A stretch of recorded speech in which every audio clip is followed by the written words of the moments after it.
Bigyan po natin ng pagkakataon na magsalita ang rockstar ng City Mayor ng Davao, Mayor Baste Duterte! Magandang araw sa inyong lahat. Sa mga nanonood nito, alam ko na nandyan kayo dahil sumusuporta kayo sa tatay ko. Birthday niya ngayon. Masaya ako, nakasama ko kayo na mag-celebrate ng birthday niya. Yun lang, nasa Hague siya ngayon sa Netherlands, nasa ICC. Kasi inaresto sa hindi tama na paraan, illegal na paraan, yung tatay ko. At isinuko ni Bongbong Marcos sa mga doon sa Netherlands, sa ICC. So, kahit ganun ang nangyari, masaya pa rin ako kasi nakikita ko yung suporta niyo. So, malaking bagay yan sa amin. Gusto kong malaman nyo na malaking bagay talaga yan. At huwag na tayong tumigil hanggang sa hindi makabalik si PRRD. Kailangan malaman talaga ng administrasyong ito na hindi tayo pumapayag sa ginawa nila. Yun lang. Again, gusto kong magpasalamat kasi kung hindi dahil sa inyo, wala na akong lakas. Mahirap din yung sitwasyon. Alam ko, marami tayong nasasaktan ngayon dahil sa nangyari, pero mahalaga talaga na lumaban tayo. Hindi pwede na tayo ay magpapatalo lamang. So, kailangan pakita natin hindi tayo talaga pumapayag. So again, maraming salamat talaga sa inyo. Marami kayong oras na pwedeng ibigay sa ibang bagay, pero andyan kayo ngayon, andito kayo, nakikinig sa akin. Wala akong sabi. So, mahal na mahal ko kayo dahil sa pinapakita niyo suporta sa tatay ko. Isa pa, dahil ito ay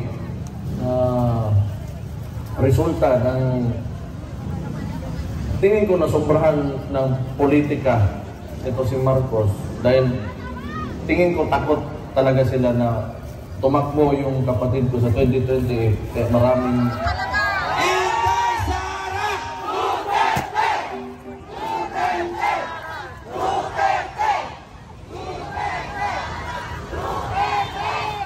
mga movements o mga kilos sa politika laban sa pamilya namin na ginagawa ng administrasyon. So, gusto ko lang dahil I want to take this opportunity na wag natin kalimutan yung mga issue, yung sagaa, pati yung sa PhilHealth, yung mga pera na hindi nila masagot, at yung kung paano ginagamit ang ayuda ngayon para sa eleksyon. Yun ang mahalaga rin. Hindi natin patuloy na i-question natin at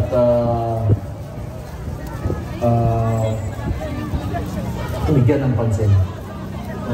Yun lang, sa lahat ng kasama namin ngayon na nagse-celebrate ng birthday ng tatay ko. Again, mahal na mahal ko kayo dahil alam ko mahal na mahal yung tatay ko. Malaking bagay yan sa amin. So, thank you very much. Mayor Baste Duterte! God bless you all. Buhay kayong lahat.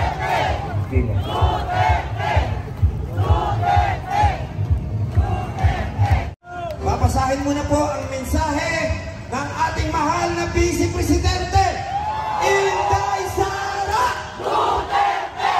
Again, Inday Sara Duterte! Duterte! Duterte! Duterte! Duterte! Okay, kuya, pakiplay na po ang video message ng ating Vice Presidente, Inday Sara. Bago po natin papasahin, mainit na mainit from the head ang mensahe ng ating pinakamamahal, Tatay Rodrigo Roa Duterte! Okay, kuya, pakiplay. Mga kababayan, aking taus-pusong pasasalamat sa lahat ng mga Pilipino na sumusuporta at nagmamahal kay dating Pangulong Rodrigo Duterte. Sa mga kababayan natin sa Pilipinas, the Netherlands at iba't ibang panig ng mundo, napakalaking bagay para kay Pangulong Duterte ang pagtitipon ninyo para sa kanyang pag-uwi at kaarawan. Maraming salamat at napapagaan nito ang mga hamon na hinaharap niya ngayon. Alam din ni Pangulong Duterte na haharapin niya ang ICC na kasama ang lahat ng mga Pilipino sa iba't ibang panig ng mundo, lalo na ang mga kababayan natin sa Pilipinas. Sa kanyang pagdiriwang ng kanyang 80th birthday, huwag natin kalimutan na ipagdasal sa Diyos na sana ay biyayaan pa siya ng mas magandang kalusugan at mas mahabang buhay. Hilingin din natin sa Diyos na sana ay makauwi na agad si Pangulong Duterte sa Pilipinas. Ang ating mga pagtitipon ay nagpapatunay ng lakas, tapang at paninindigan ng mga Pilipino. Sana ay magpatuloy din ang inyong suporta at pagmamahal sa ating dating Pangulo hanggang sa darating na halalan ng ating mga senador. Sa inyong kaisong suporta at pag-aangkol, kami nag-isandig o naginao na atong makabuot ang hustisya alang kay Rodrigo Duterte sa mga Pilipino o sa atong nasod, Pilipinas.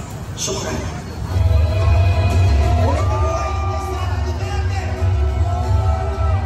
Okay.